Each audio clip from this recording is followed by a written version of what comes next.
What effect does the concentration of H positive ions have on the nature of solution. अब कहते हैं कि जो कंसनट्रेशन है H पॉजिटिव की वो कैसे इफ़ेक्ट करती है या कैसे इन्फ्लुएंस करती है नेचर ऑफ द सॉल्यूशन। अब आपको पता है जितना ज़्यादा H पॉजिटिव आयन होता है उतना ज़्यादा एसिडिक सॉल्यूशन होता है।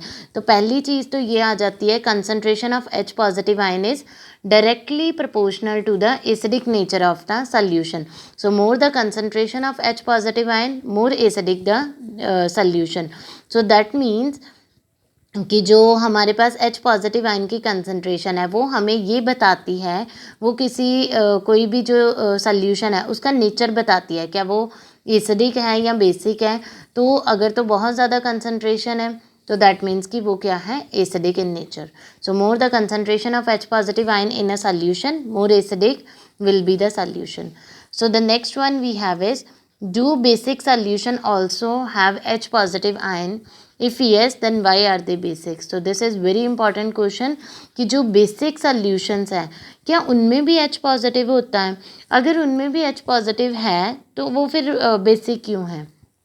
सबसे पहली बात तो ये है कि जो बेसिक सॉल्यूशन होते हैं इनमें भी H पॉजिटिव होते हैं। Yes, basic solution also have H positive but the concentration of OH negative, इनके कंपैरेटिवली जो H पॉजिटिव इसमें होंगे बेसिक सॉल्यूशन में, उसके कंपैरेटिवली जो OH नेगेटिव की कंसनट्रेशन है वो बहुत ही ज़्यादा मीन्स ज़्यादा होती है, मच ग्रेटर। सो इसकी कंसनट्रेशन बहुत ज़्यादा होती है तो इनकी कंसनट्रेशन कम होती है। सो ये क्या करेगा, बिकॉज इसका फिर बहुत कम कंसनट्रेशन होने की वजह से इसका जो रिएक्शन क्या उसे कहते हैं कि इसका जो इफ़ेक्ट है वो निग्लिजिबल होगा, इसको निगलेक्ट ही फिर कर दिया जाता है बिकॉज इसका बहुत कम कंसंट्रेशन है तो इसकी बहुत ज़्यादा कंसंट्रेशन है। सो इसने क्या करना है, ड्यू टू मोर कंसंट्रेशन और due to much greater number of OH negative then H positive, they are basic in nature.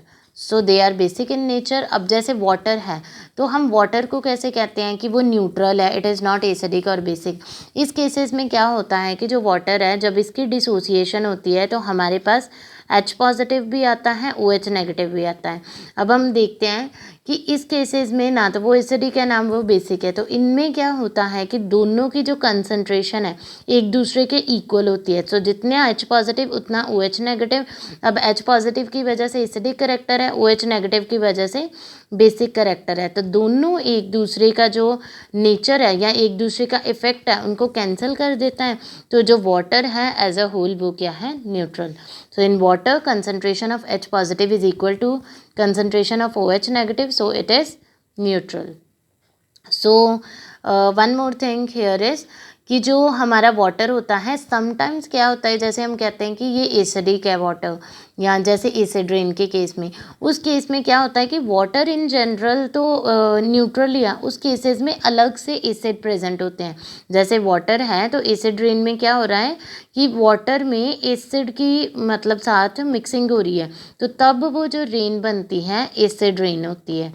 लेकिन ये जो एसिड रेन है that is not due to the presence of H positive in water, that is due to the H positive in acid.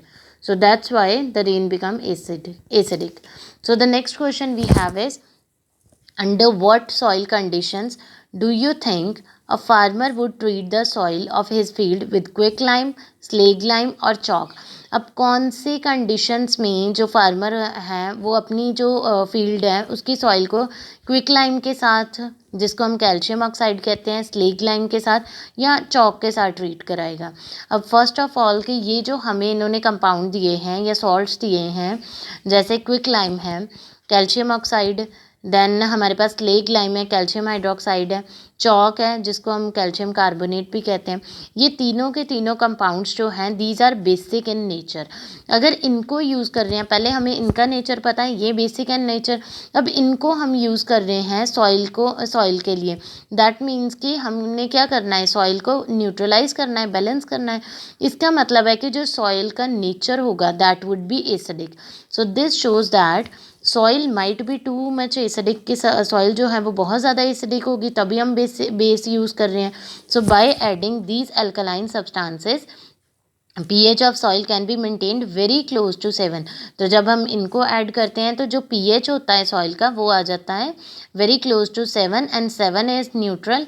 तो जो आपको पता है कि मोस्ट ऑफ द प्लांट्स और इवन हमारी ह्यूमन बॉडी या एनिमल्स भी हैं तो उनका जो बॉडी की फंक्शनिंग होती है या जैसे प्लांट्स की ग्रोथ है वो कहाँ पे सबसे बेटर होती है एट द न्यूट्रल pH।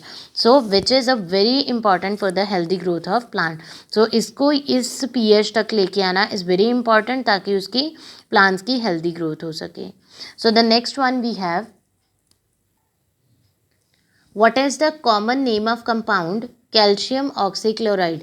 अब इसका कॉमन नेम क्या है? इफ़ यू रिमेंबर ये हमने पीछे डिस्कस किया था तो इसका तब भी मैंने बोला था कि ऐसे आपको क्वेश्चन पेपर में बहुत आते हैं कि आपको कोई भी कंपाउंड का फॉर्मूला दिया होगा उसका उन्होंने पूछा होगा कि कॉमन नेम क्या है या कोई कॉमन नेम दिया होगा तो आपको पेपर में ये पूछा जा सकता है इसका फॉर्मूला क्या है। तो इनमें बड़े ध्यान से आपने याद रखना है। सो कैल्शियम क्लोराइड जो होता है उसको कॉमनली हम कहते हैं bleaching powder. So the next question we have name the substance which on treatment with chlorine yield bleaching powder. अब कौन सा सब्सटेंस है या उस सब्सटेंस का नाम लिखो जिसको जब हम क्लोरीन के साथ ट्रीटमेंट करते हैं for the formation of bleaching powder. अब एक चीज़ देखो, आपने प्रेपरेशन इसकी पढ़ी है तो उसमें हमने क्या किया था कि ड्राई स्लेट लाइम है उसके ऊपर से जब क्लोरीन को पास कराते हैं तो हमारे पास ब्लीचिंग पाउडर बनता है। तो ये यहाँ पे आपको मतलब यहाँ पे जो क्वेश्चन है उसमें सिर्फ ये बोला है कि इसका नाम लिखना है कंपाउंड का, लेकिन ये ना मैंने आपको समझाने के लिए पूरी रिएक्शन लिखी है ताकि आपको रिकॉल हो जाए कि हमने ऐसे पढ़ा था कि ड्राई स्लेग लाइम है उसके ऊपर से जब हम क्लोरीन गैस को पास कराते हैं तो ये यहाँ से क्लोरीन जो है इसमें से कैल्शियम ऑक्सी यहाँ पे क्लोरीन लग के बना देगी कैल्शियम ऑक्सीक्लोराइड जिसे हम बोलते हैं ब्लीचिंग पाउडर और साथ में वाटर जो है वो रिलीज़ हो जाएगा। So the compound which is used for the manufacture of formation of bleaching powder is dry slag lime. So students, in the next class, that is I guess in Monday, I am going to discuss the rest of question of our book on NCERT. So make sure if you have any doubt in any question you can tell me timely so that before your test your doubt should be clear. Okay, so if for any other queries please try to message me in between the time that is 5:30 to 6:30 and sorry if I reply late to those who text me individually. Sometimes क्या होता है कि थोड़ा सा time नहीं मिल पाता, but आप अगर बाद में भी मैसेज करते हो I will definitely reply whenever I will get time. Thank you.